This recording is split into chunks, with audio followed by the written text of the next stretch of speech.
Hello, this is Wmpyr here to talk about Run, Hide, and Fight. No, not the movie.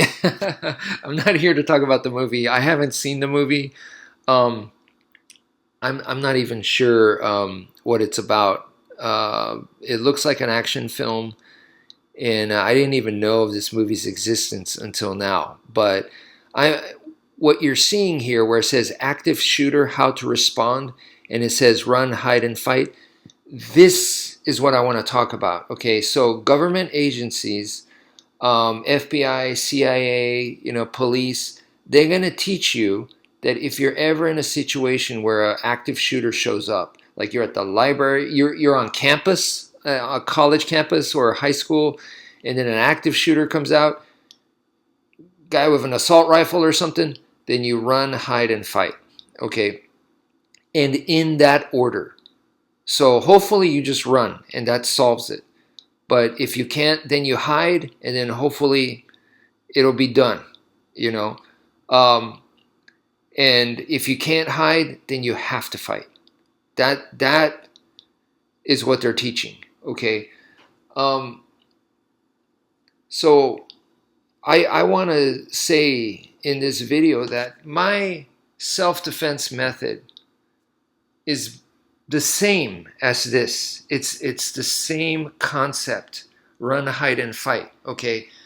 So when we're talking about um, the run, I've said to you guys that sometimes you can't immediately just run. It's not that simple. Sometimes trying to run at the bad time, um, that could put you in a worse situation. Okay. So in order to run, I want to create the situation so that I can run.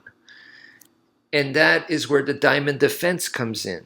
The diamond defense is all about creating distance. Once you have distance, you're more likely to be able to run away. So that's why the diamond defense focuses so much on distance. All right,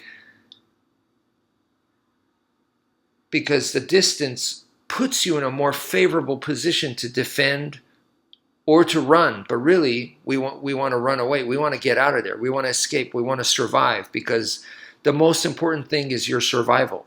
We want to survive. If you want to protect the others, you need to survive first. Okay, so that's also something like, for example, when I went through lifeguard training way back when in high school, they taught me the same thing. If the person's drowning and you go to save them, but they're just too wild and frantic, they actually said just let them drown first, then save them. And I was like, "Are you serious?" And they're like, "What? You want two dead bodies?" And then I was like, "That makes sense. Okay." So I know that sounds cruel, but if they're not making it to where you could help them, then you just have to let them run its course, literally. And then, once they've calmed down or they're unconscious, then you can try to help them out. So, yeah, anyway, so the diamond defense is the run part. Okay. And then I talked about a different situation, which is now when you're close up to the opponent, right? You're in close range. So at this point, I said, if they're not in motion, at this point, you can grab their wrist, right? So that is where the fiend method comes in. So you're going to grab, wrap, and wrench. Those are the three steps. Grab, wrap, and wrench, right? That's essentially you're hiding. You are hiding. So by grabbing their hand, I'm trying to control it, and then I pin it against my body, and then I am positioning myself to where I'm using their body to hide myself. Okay, so because I'm close to them, it makes it harder for them to hit me, to attack me.